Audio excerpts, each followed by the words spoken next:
Okay,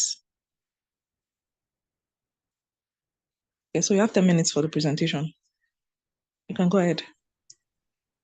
Yes, good morning, consultants, chiefs, and colleagues. So this morning I'll be presenting question 1 from the Nigerian College, and the slides have been done by Dr. Abimbola, and I'll be presenting with some few additions to make for a good presentation. Okay.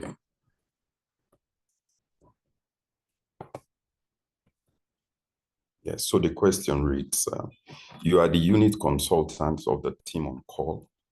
The senior registrar called you about a 45-year-old man who presented to the emergency with 4 hours history of chest pain. The BP is 90/60. ECG shows ST segment elevations in lead V5 and V6 with reciprocal depression in other leads. Noted the patient was reviewed 4 hours after presentation.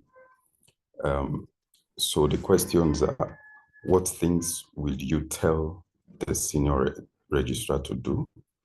Question 2, the senior registrar called you 8 hours later to tell you that the patient had died. What are the factors that contributed to the mortality? And 3, what factors could have improved mortality if available in your center? Then 4, what other ways to improve mortality in a similar scenario? And then 5, as the CMD, how will you raise funds to build a specialist unit for similar cases? So for the first question, what will I tell the senior registrar to do? So it's a case of acute coronary syndrome, the STEMI type to be specific.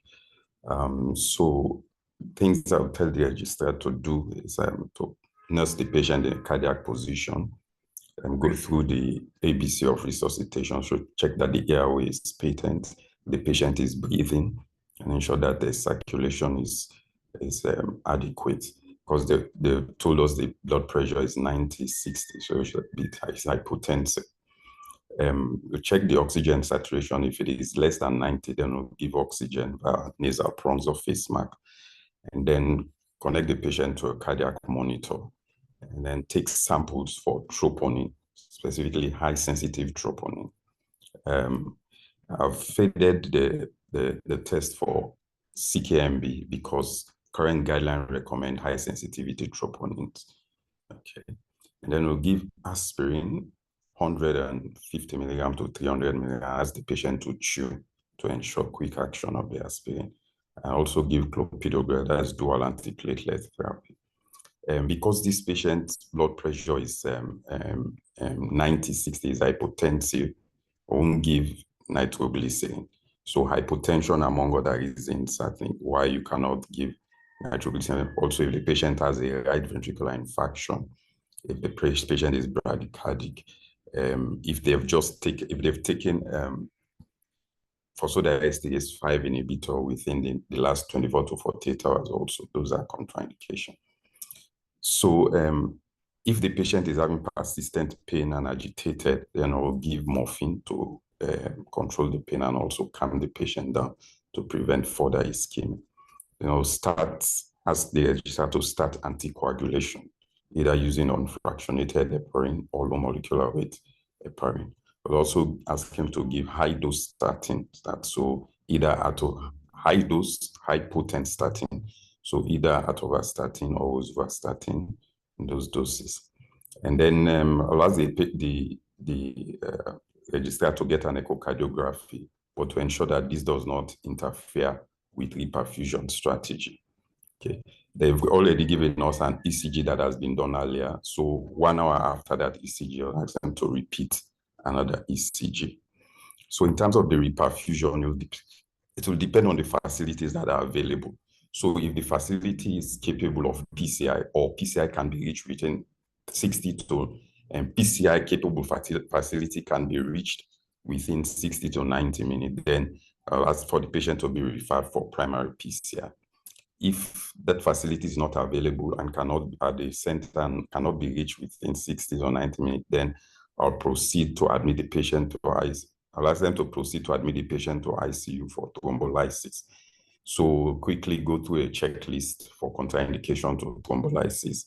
It's an important absolute contraindication if they've had any bleeding, diastasis, intracranial bleed in the recent, if they've had ischemic stroke in the last 3 months.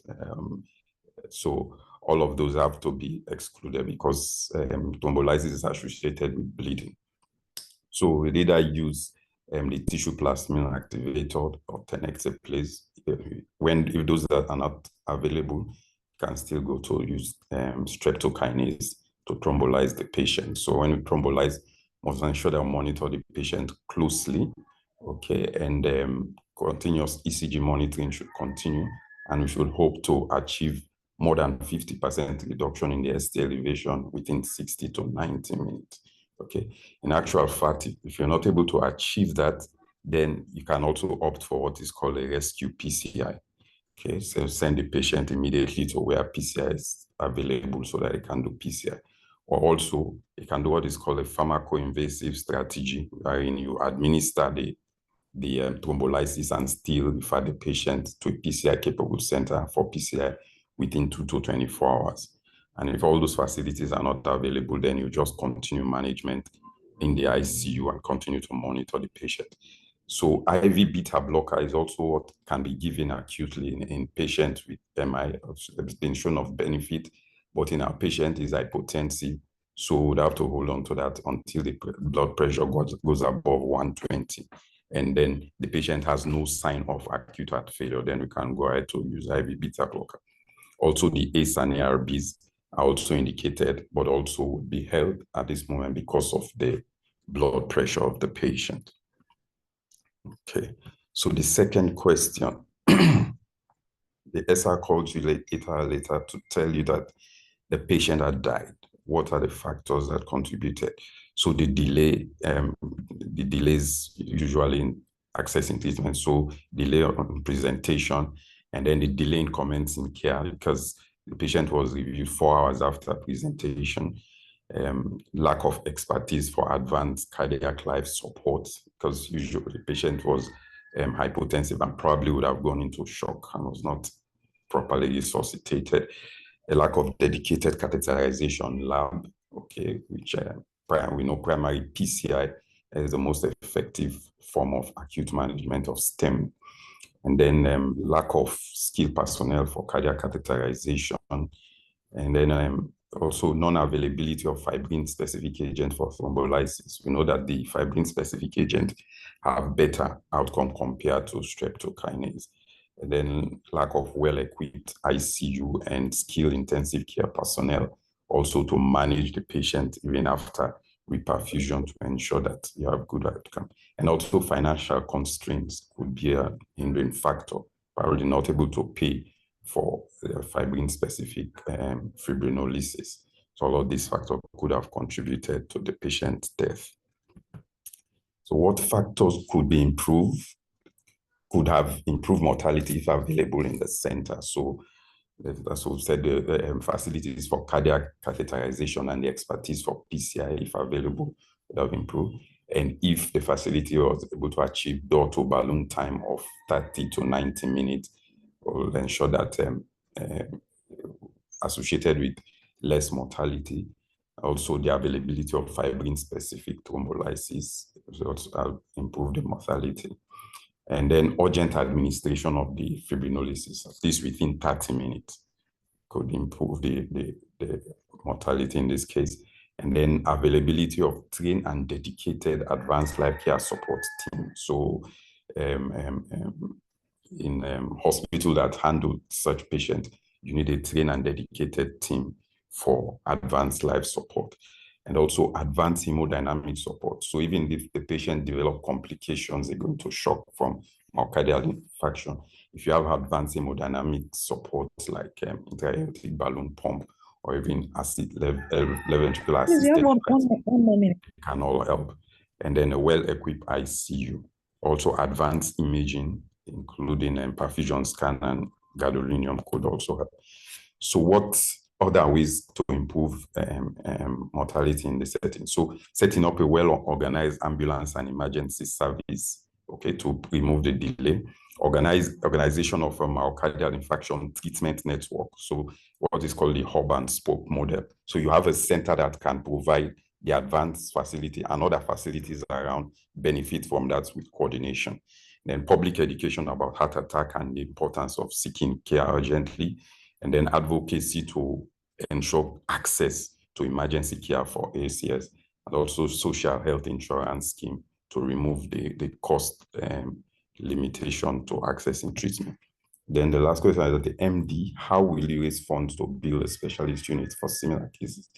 So we advocate with organizations to raise funds. So from the board of trustees, other NGOs, social organizations, industry that are around the vicinity of the hospital can also be approached. Alumni of the institution could also be approached, religious organization, and even patient, wealthy patient or wealthy patient relatives can be approached to fundraise. So let's just brief slides about clinical governance. So clinical governance basically is a system through which organizations are accountable for continuously improving quality of service and safeguarding high standard of care by creating an environment that will encourage clinical excellence to flourish. So there are 7 pillars of clinical governance: evidence-based care and effectiveness, risk management, patient and public involvement, clinical audit, staffing and staff management, education and training, and information and information technology. So the subsequent slides look at each of these pillars in turn. Okay. The key components of clinical governance are leadership behavior, policies, procedures, monitoring, and improvement. And all these are directed towards enhancing good clinical outcomes. So domains of clinical governance: setting standard supported by evidence-based guidance, delivering standard through clinical governance and professional lifelong learning and self-regulation, and then monitoring standards by the Care Quality Commission and performance management.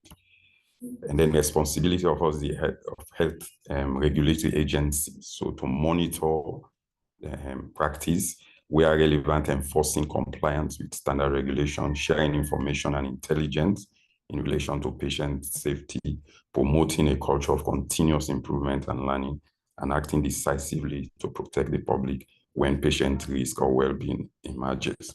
You're rounding up. Yeah. So that's the last slide. So the role of health organization is to put in place clinical governance system which promotes and protects the interest of patients, and then to create an environment which supports healthcare workers in meeting their responsibility. And finally, the role of the healthcare workers to maintain good medical practice and also participate in system and processes put in place by the organization to promote patient care. Okay, so those are the references. Thank you. Thank you so much for the beautiful presentation. Thank you so much. Please, let's keep the thanks coming on the chat. So right now we'll take questions and comments, contributions. So we'll start with the participants, first of all, before we go for it. Before we take from our teachers. Okay, so comments. Okay, good morning, facilitators, senior colleagues and colleagues. I want to say a very big thank you to Dr. Conte. That was a great job you did. I'm very, very impressed about that. Okay, so can we just go to the questions? Let me just a few add-on. Dr. Conte, please, can we just go to the question? Just a few add-on.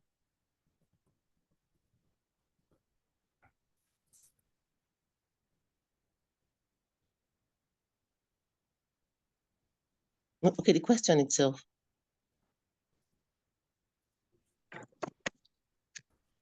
Okay, then, okay, for the number 2 aspect, where they said the senior registrar called, okay, what factors, okay, The senior registrar called you 8 hours later to tell you that the patient had died.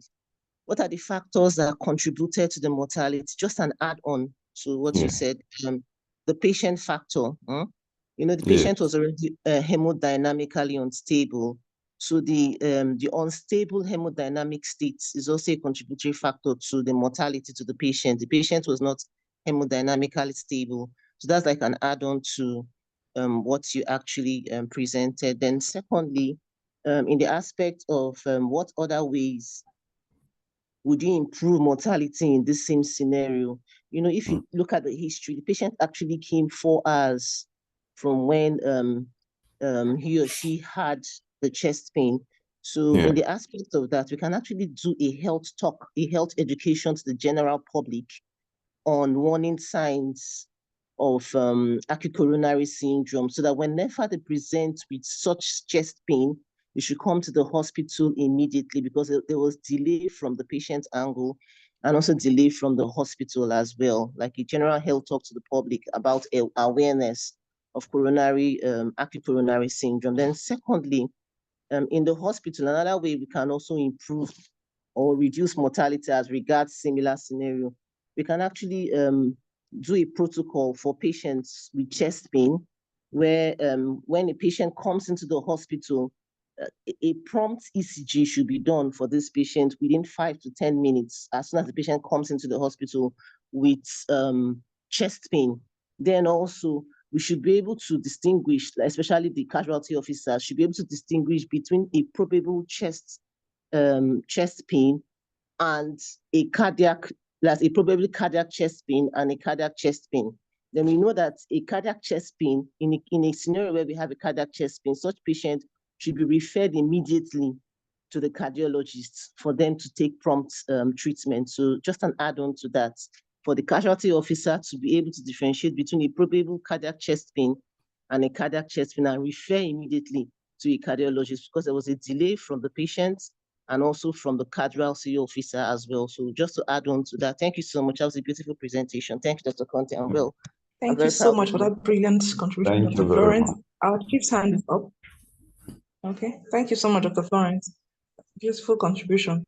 Our chief's hand is up. Dr. Okupi. All right. Thank you so much, Dr. Conte. Chat room. So I don't know if you want to make your comments before I go to the chat room. Okay, I'm making a comment now. Can I go ahead? Hello? Yes, sir. Okay, all right. Yes, sir. Yes, sir. I can hear you. Go ahead. All right, okay. Thank you so much, Dr. Conte, for the excellent presentation. You are always representing the client. By the way, Dr. Conte is a cardiologist, so thank you. I think you said almost everything with respect to how to improve the mortality. You spoke about education and also setting up an SOP in the hospital, which Dr. Flores also added. I just wanted to add something about one of the reasons why the patient could have died. Remember that this facility may not have had an ICU or probably a PCI capable center. So the reperfusion therapy might have resulted in reperfusion injury. And probably if you had used the streptokinase, you know, the anaphylactic reaction that could have resulted. This patient blood pressure was already 90/60. So that could also have contributed to the mortality. I just wanted to speak actually to say thank you again for always responding quick and doing an excellent job. Thank you, Conte. Well done. Thank you, Chief. Thank you so much, Chief. Okay, so let me go to the chat box. Dr. Conte, a lot of thanks for you. A lot of thanks from Dr. Okorie, Dr. Abubakar, a lot of thanks. Okay, so Dr. Olalekan Adesokun says, thank you for the wonderful presentation. In a health facility with availability of coronary care units or cardiac units, this can suffice for ICU. Okay, thank you for that contribution. Okay, so Dr. Sori from Dr. Itoan, how would you address the 4 hours delay in attending to the patients from time of presentation? So was it, Chief Conte, I don't know if you understand the question. Okay, right. Yeah, so the delay to be reviewed by the specialist, actually, that is because the patient present and it took 4 hours before the patient was reviewed by the senior resident, and then who called the consultant. So the ways to address that, one of the contributions that Florence mentioned is to set up a protocol for chest pain. So once the emergency team has identified that this patient has a cardiac chest pain, then they should promptly refer the patient to the cardiac team or the cardiology team at the hospital to continue management, and to make sure that appropriate management is instituted within the time limits by guidelines. So it's setting up a protocol, specifically for chest pain, that even the emergency staff, the nurses, are aware of, they are trained on, so that when they have a patient with a chest pain that is probably a myocardial infarction, without wasting time, we refer straight to the cardiology team for further management. All right, thank you so much. So there are 2 hands up in the chat room. Okay, I think we should take Dr. Chineme first, then our chief, Dr. Remegusu, will take the floor. Okay, Chineme. Chief Chineme. Okay, good morning all. Good morning, my teachers and colleagues. Thank you, Dr. Conte. As usual, I usually tell you that I like listening to you present. It's really nice. Thank you. Well done. I just want to add a few things. So when we are talking about reduction of mortality, so we can start with the patient factors, maybe delay in transportation, even the belief. Sometimes they have a different belief that this might not be a STEMI or something. So they delay, go to churches and all of that. So education will help with that. Then in the hospital, effective triaging, training and retraining of our emergency staff, especially those that are like separated apart for cardiology. They should be sent for frequent training so that they can be abreast of what's the latest guidelines. Then also, when we're doing thrombolysis for our patients, most times, if we are like non-cardiologists, they're always saying, how do we know that it is working or not? So if you do thrombolysis, and before the thrombolysis, of course, you've noted the STEMI, you've counted, let me use the normal term, you've counted how many boxes of the ST segment elevation. So once the thrombolysis is done, within 1 to 2 hours, you expect that that box, that's the ST segment elevation, should have reduced by 50%. Also, the patient may have a reduction in symptoms. So maybe the chest pain has reduced or it has gone, or the patient can have what we call the idioventricular accelerated rhythm. That's the patient has more ectopics than the normal rhythm. So that helps to show you that they have been reperfusion. So that's my addition. Thank you. Well done. Thank you very much. Thank you for that brilliant comment, Dr. Eki. So we'll take our Chief Remegusu. Good morning, everyone. Thank you so much. Thank you, Dr. Conte, for the excellent presentation. Okay, so I have just a few comments. The first one is the second question, right? I felt you were kind of more general, which is okay for everybody to know all the things. However, the question, your answer, I felt should have been in 2 parts, be a bit more specific to the patient initially, then you can now talk about that general things that may have contributed. Because the question said, what are the factors that contributed to the mortality? You're actually talking about the patient. So maybe from the information you were giving, you have been more specific, like tell us about the delay in coming to the hospital, all those other things, Then subsequently, you can now say other things that may have contributed. You can now talk about them. You understand what I'm saying, about? Yes. Yeah. So you were more general, talking generally about things that contribute to mortality. But I felt the question was more specific. We're supposed to look at this patient, like the other contributor talked about the hemodynamic status, all those things should be the things you bring up first. Then subsequently, you can now talk about the general things, okay? Then the factors that ways to improve mortality, right? Yes. Yeah, you did very well there. I just felt that maybe things like, like when I think I had a contributor talking about casualty officer. Yeah, now I was now thinking of the scenario that is coming up now, about acute medicine.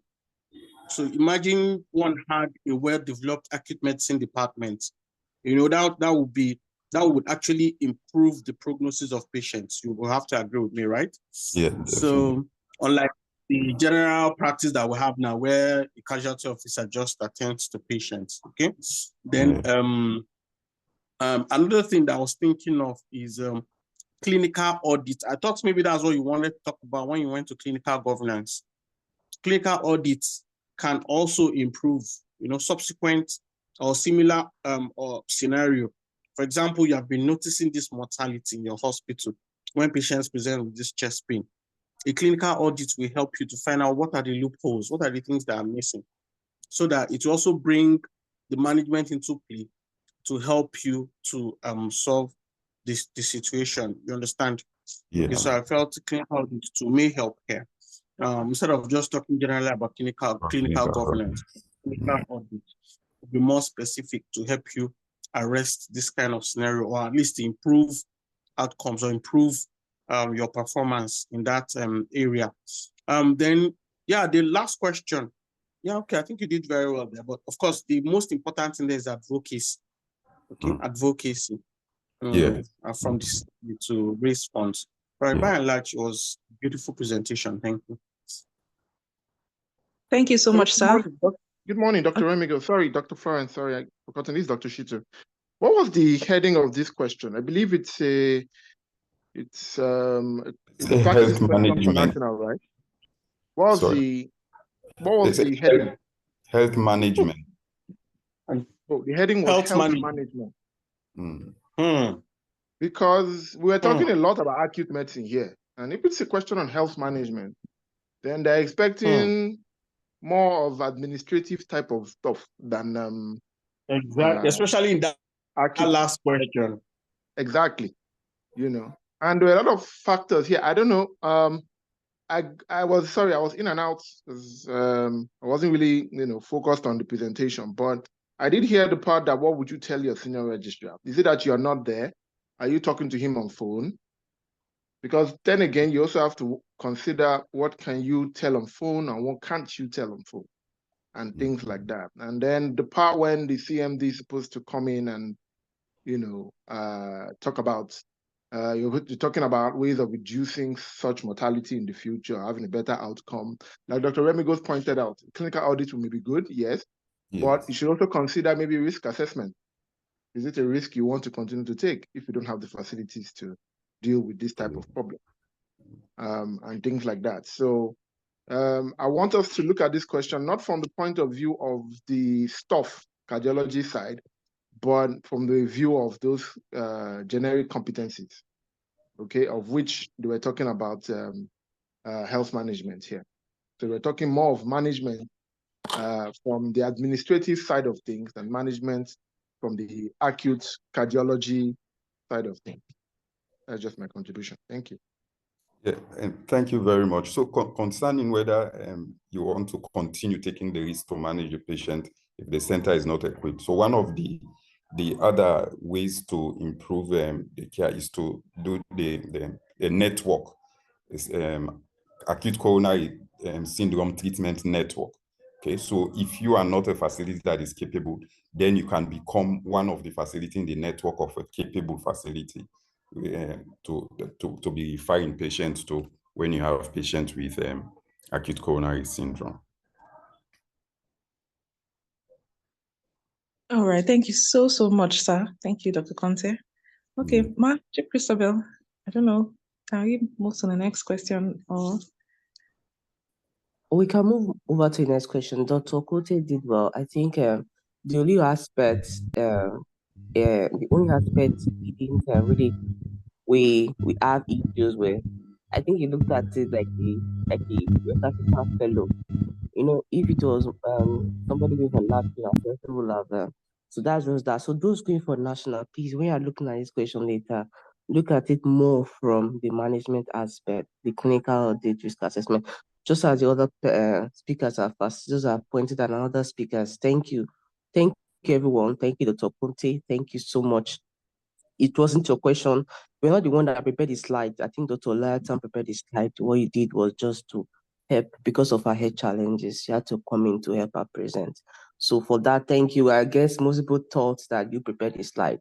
We appreciate you, Dr. Lighton. Hope you are listening because some of these corrections are actually for you and you're going for national exam. So please take note of the corrections, listen to this slide. Those going for the national exam, please listen to this slide over and over again to understand this question and understand how to answer it properly. Because if you do not answer it properly, you'll not get the full mark. And we always encourage you to get that half mark, 0.5 mark, 0.2, for all of them are all important. So that's that. Thank you so much, everyone. Thank the presenter. Thank you, our teachers and our candidates, our participants for the active participation. Thank you so much. Ma, Dr. Dalhatu want to say something, and that's what I wanted to, that's the person that I wanted to invite, because we need to hear his experience from the exams. Yeah, Dr. Dalhatu. Yes, good morning, Ma. Good morning, colleagues and colleagues.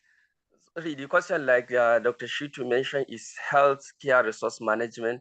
So actually, from their body language, they were not looking at the clinical stuff. In fact, for the first question, the way the presenter responded, I think that's how they wanted us to respond to the question. Because as you drill, they will bring you back. And for the second question, what do you tell the senior registrar, also is more in line. And then what contributed to the mortality? The specific thing they wanted us to mention is about the timing.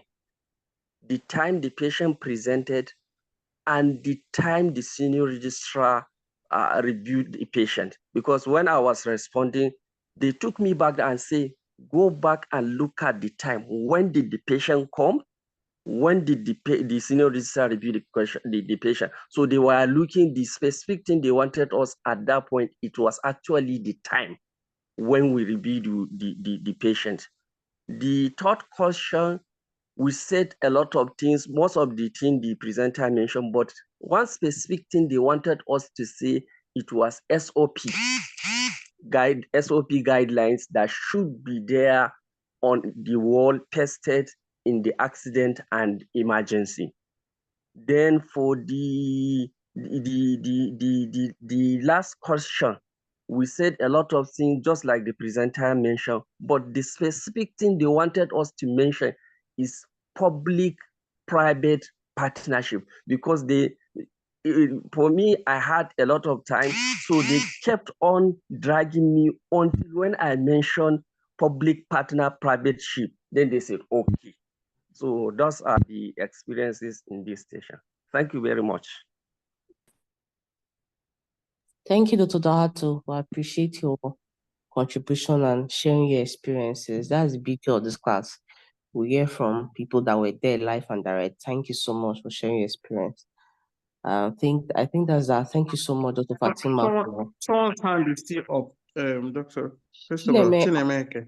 Chineme, is this another hand or a fresh hand? Hannah has been on for quite some time. I think she has spoken already. Sorry, Mike, the old hand. Yeah, I thought as much. Thank you so much, Dr. Eke. Thank you. Dr. Ekele, you have the floor, please. All right. Thank you so much, Mark. Thank you. Thank you, everyone, for the beautiful contribution. So we'll move on to the next question. And Dr. Adeyeye Lawrence will be taking practice question 3. Dr. Lawrence, you have the floor, and you have 10 minutes for the presentation. All right. Thank you. Well, good morning, all. Hope you can hear me and you can see my slide too. I can hear you. I can see your slide. Oh, thank you. I'll be attempting practice question 3, May 2024 national exam. The question goes like this. It says, define clinical governance. Then what are the pillars of clinical governance? Define clinical audit in your own words. What steps will you take in carrying out a clinical audit? What are the components of audit while conducting a clinical audit? Number 6, in a clinical audit, you can audit the structure, process, or outcome.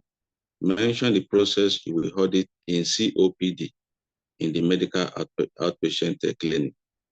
Name 3 ways of collecting data in your clinic, and for each, say whether it is a retrospective or is prospective study. Finally, they say, how will you measure your performance and what is the formula for the calculation?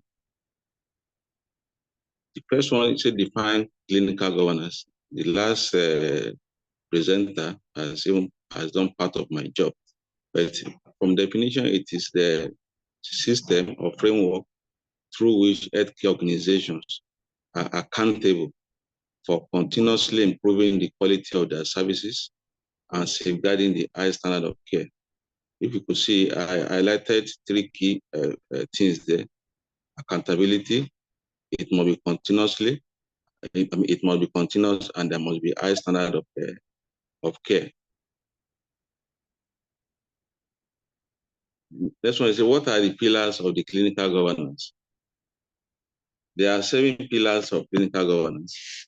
I will mention them and explain them one after the other. The first one is a clinical effectiveness.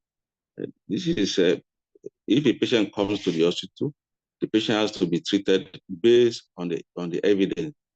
Treatment given to the patient must be evidence-based and based on the research, not just that any patient that comes. I know there are some centers, maybe like primary health care or general hospital, where any patient that comes must receive anti-malaria or antibiotics, irrespective of what the patient presents with. So that is not effective clinical governance. So the patient has to have clinical effectiveness by giving treatment based on the best available evidence and the research. The the patient information must be treated with all amount of confidentiality, and it has to be kept safe for purpose of research or clinical audit. Risk management, there must be minimal risk to the patient and the caregiver also in the hospital setting, meaning that a patient must not be given something that will be injurious to the patient in an attempt to save the life of the patient. For example, a house officer who is just coming for the first time and he has never done femoral tap before, and you are the senior resident, say, go and do femoral tap for that patient because you couldn't get access to get blood sample. It might be a problem. It could damage the femoral vessels of the patient. It will have puncture artery. So that is part of the risk management. Even on the part of the healthcare worker too, you must be protected. If a patient has an infectious condition, you have to protect yourself so that you are not going to be infected also, to minimize the risk to both the patient and to the caregiver. Education and training in a clinical setting, every health worker must undergo continuous training in form of continuous professional development. I know Nigerian Medical Association encourages that before you can renew your license, you must update your knowledge so that what you are giving to the patient is according to the best standards that's currently applicable. Clinical audit, this is one of the backbones of even clinical governance, where you have to measure what you are doing against the standard and give room for improvement, and it's a continuous process also. Patient and public involvement. There should be a room for we as healthcare workers to get response from our patient. What we are doing, what the care we are giving to them, are they actually satisfied? And if we get response from them, we can know their opinion about what we are giving to them, whether they are okay with it, or it will be a room for us to have improvement in our services also. Then staff management, we have to manage the staff based on the available resources. For example, a nurse who is a psychiatry nurse being posted to emergency, you might not be able to do well there. So staff has to be posted to their respective places where they have the knowledge and the skills, and you must manage them too judiciously. And most of the time, you see maybe in the morning duty you see about 8 nurses on duty, but in the evening period you see only 2 nurses. So if they are managing those staff very well, it will have been better for effective management of the patient. So the aim of this clinical governance is to provide healthcare that item safety, that the healthcare you are providing for the patient must be safe. That is, if you cannot even help the patient, It must not create a terrible condition for the patient.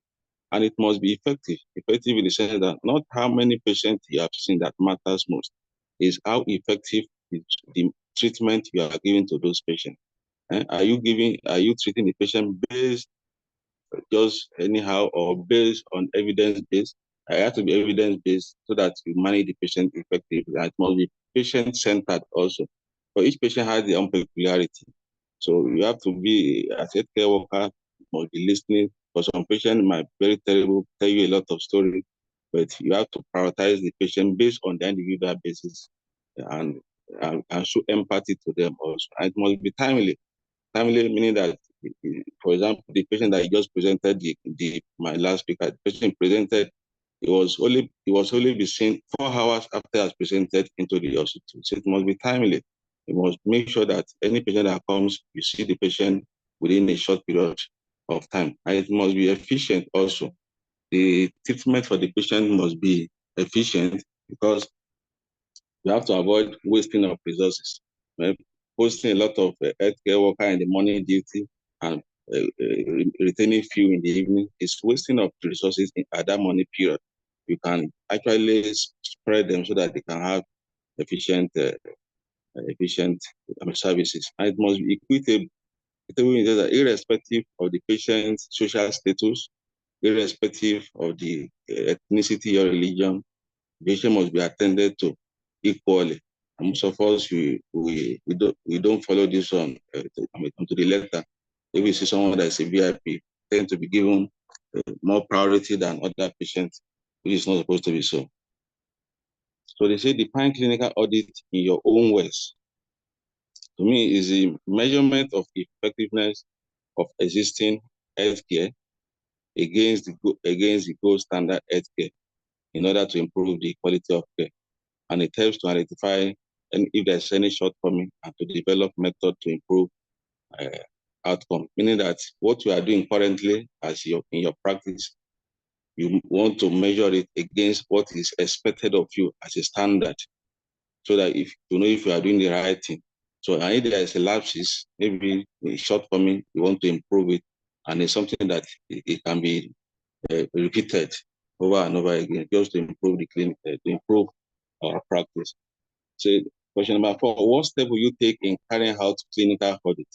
The first thing is to choose a topic or to formulate a particular topic. You must have seen an area where there is a shortcoming and you develop a topic on it.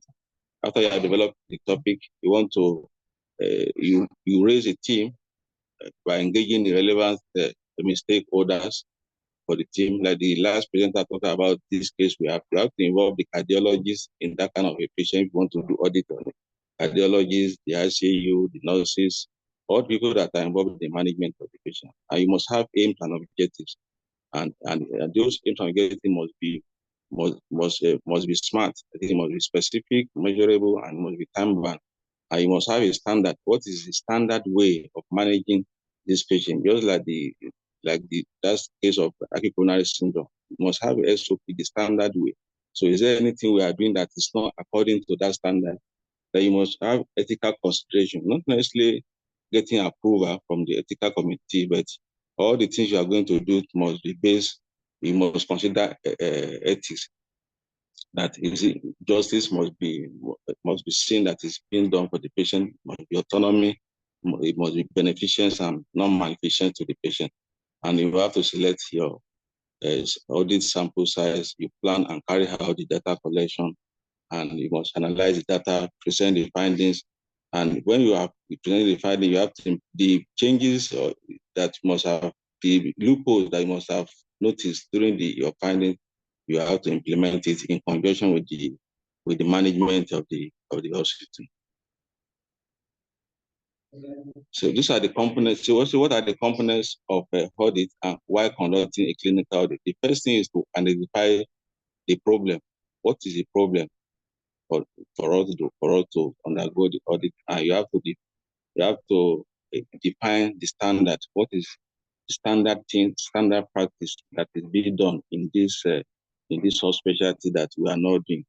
So you have to measure what you are doing against it. And with data collection, as I mentioned earlier, you have to analyze the data And from there, you have to implement the changes and now go for re-auditing. The auditing can be done, it's in a cycle, can be done repeatedly as many times as possible.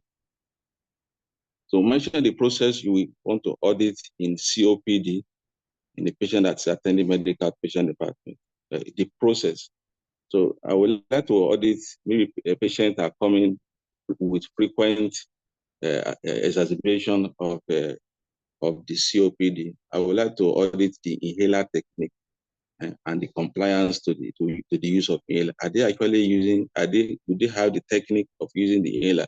This inhaler that contains lava and the ICS, that's corticosteroid. Are they actually using one that can prevent them from having frequent attacks? Do they have the right technique in using it?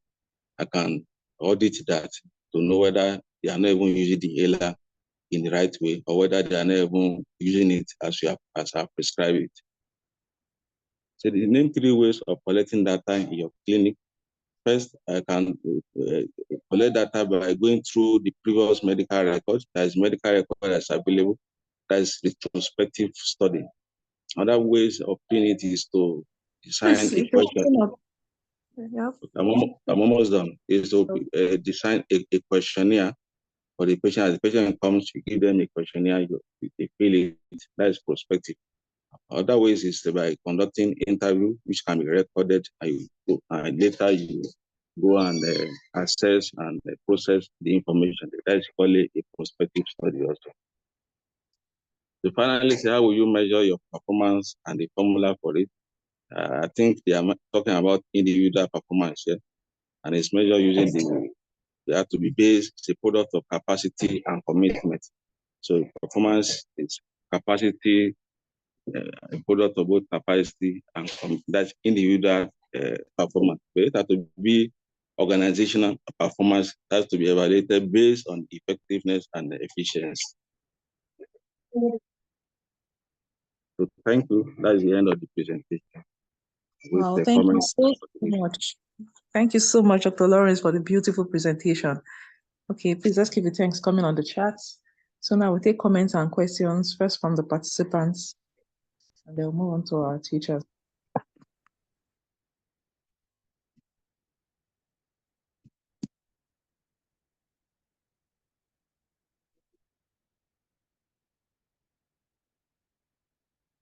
Okay, so on the chat, I can see thank you for the beautiful presentation from Dr. Owal, from Dr. Ayuba, from Dr. Temitope Fapawanda, Dr. Itohan. They're all saying thanks for the beautiful presentation.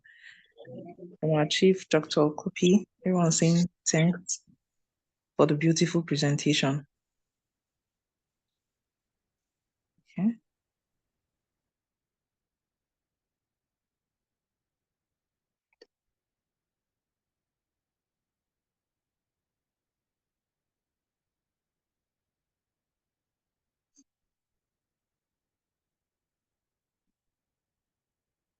Okay, I can't see any hands up yet.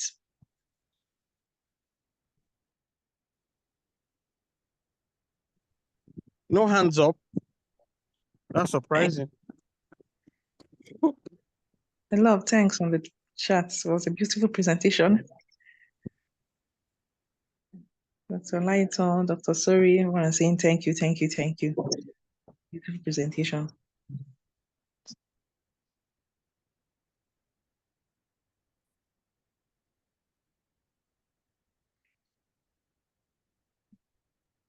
Okay, so if there are no comments from our Dr. Becky. Dr. Becky's on.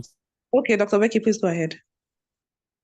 Good morning, our teachers and everyone. Thank you very much, Dr. Lawrence, for the presentation. Please, clarification on that last question on how would you measure your performance and what is the formula? Okay, thank you very much for the response. Using the previous question that was given, how would you, what was the question? What would you audit? If you can use a practical scenario to answer it so that I possibly can get the explanation, the capacity and commitment is sort of literal. So thank you very much. So a clarification on that last question, please.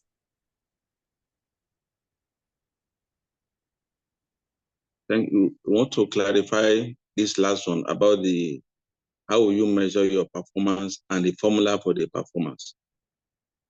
Is that correct? Yes, please. And if you can use a practical scenario to probably explain it, that would help me very much. Thank you very much. Okay. Well, it's about individual performance, your own performance. Because if you want to look at individual performance, is how, but based on what I come across, is your ability, your capacity in, for example, now in the health sector. We want to see your performance in our day-to-day activity. How is your performance like in attending to your patient? Is your commitment to the patient? For example, a patient comes to the accident and emergency, has spent several hours without being attended to. And is the health personnel is actually committed? So that is poor commitment on the side of the healthcare, and you cannot be able to. If you want to raise your own performance, is very low based on that. And the capacity what you are doing, is it based on the standard, your capacity, your knowledge that you're able to implement? For example, for someone that has maybe a patient that has a stroke, and you don't have the knowledge how to manage the stroke, so you have low capacity there. So your performance, your output now has to be based on this, your capacity, the ability to apply your knowledge that you have acquired, and the commitment you show in the management of the patient. Thank you. Okay, thank you so much. Okay, I just wanted to ask, okay, before Chief Dalto comes in, will the patient, like feedback from a patient, can it also be part of a way you measure your performance? Maybe if you have a form that you get patient's feedback, does it count? Yes, as I mentioned before, even under the clinical governance, with patient and public involvement, is part of the pillars of clinical governance, that we have to hear from the patient also. If their experience, whether what they are getting is actually good or not, to know whether they have any lapses, so that you can improve on what you are doing currently.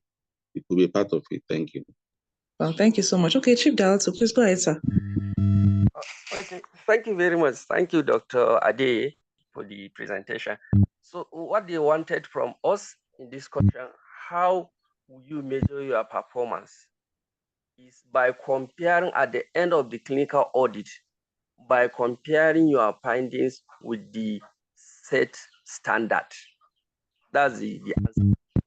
At the end of, it's a cascade of questions. They will ask this one, when you respond, they will ask you the next. So this is the last one. What they wanted us to respond is, because it was after the clinical audit, so how will you measure your performance? How to measure your performance, but at the end of the analysis, you compare it with the set standard.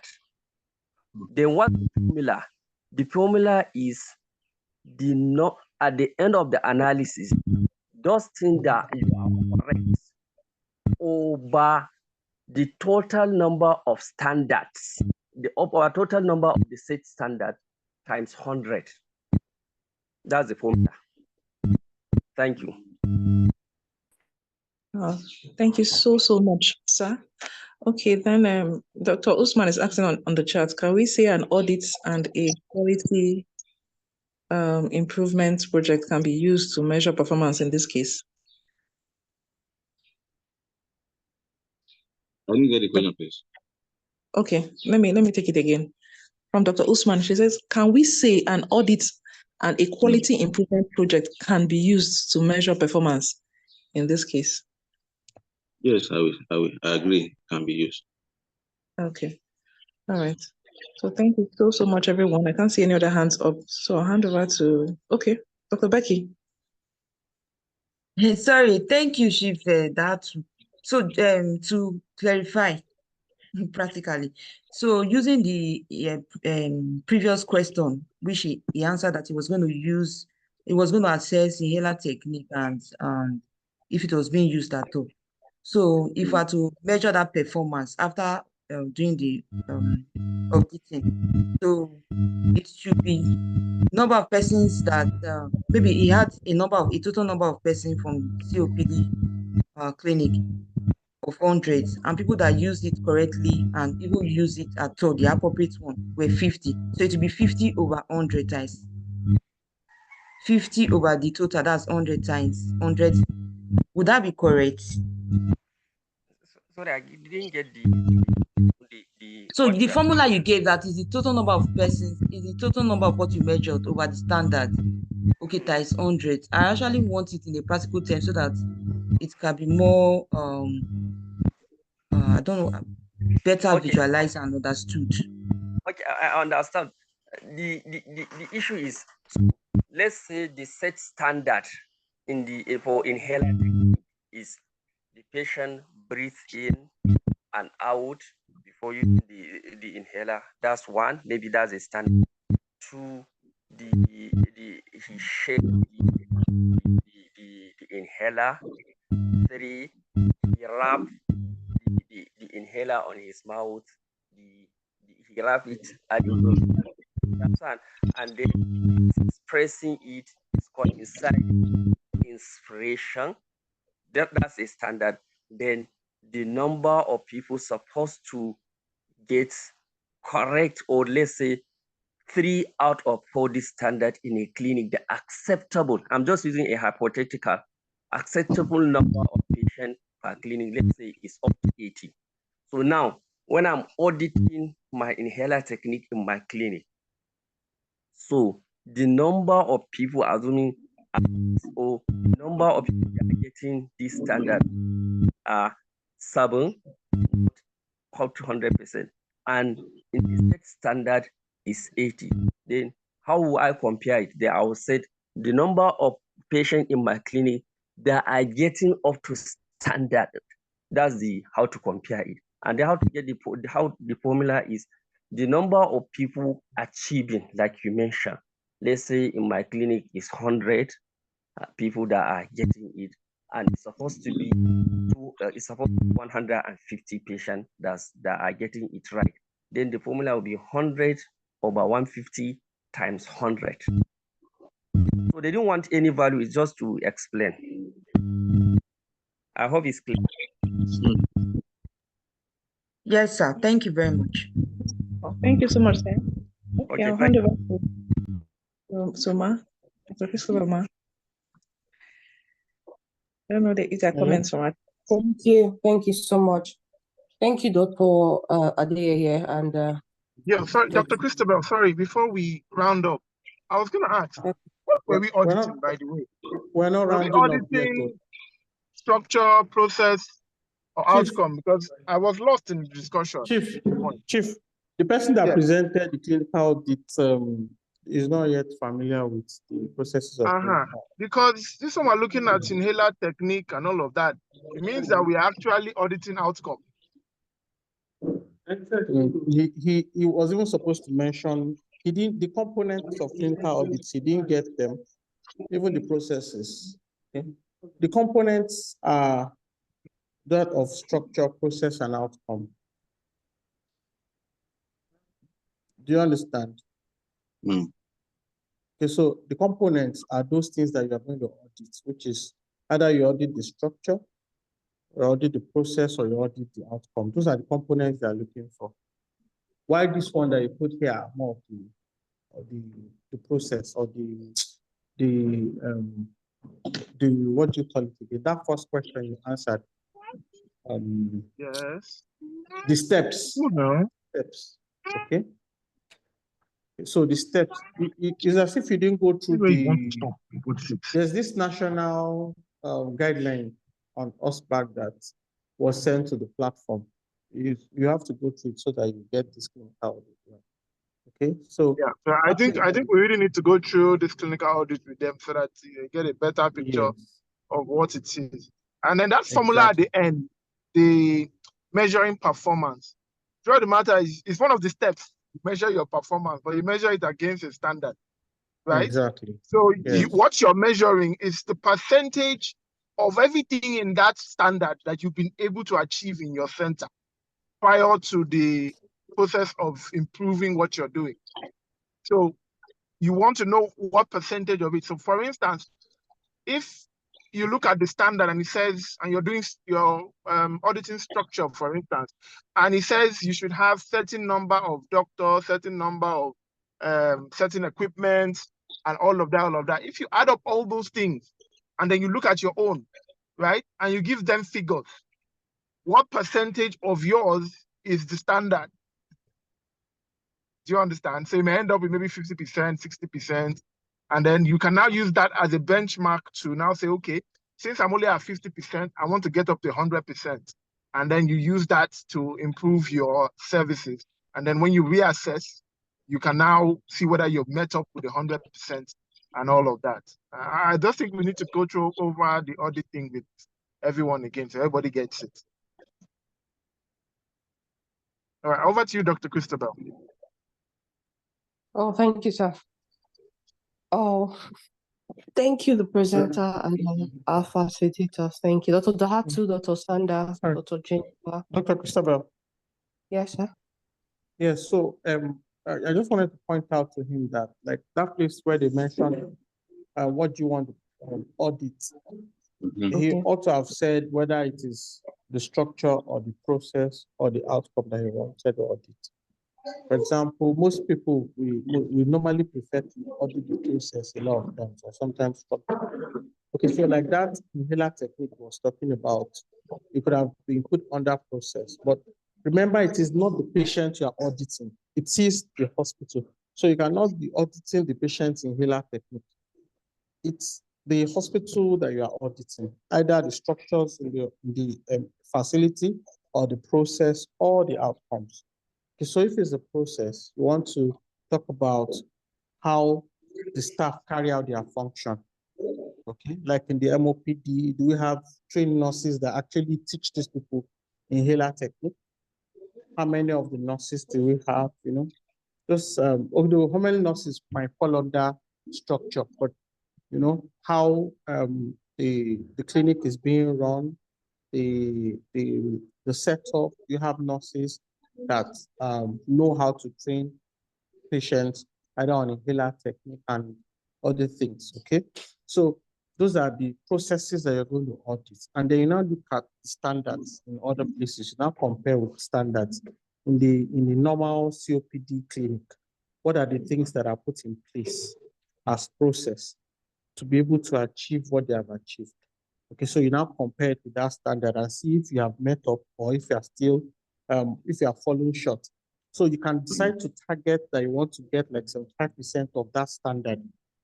Okay, so by the time you now finish your auditing process and you see that you are falling short, maybe you are 20%.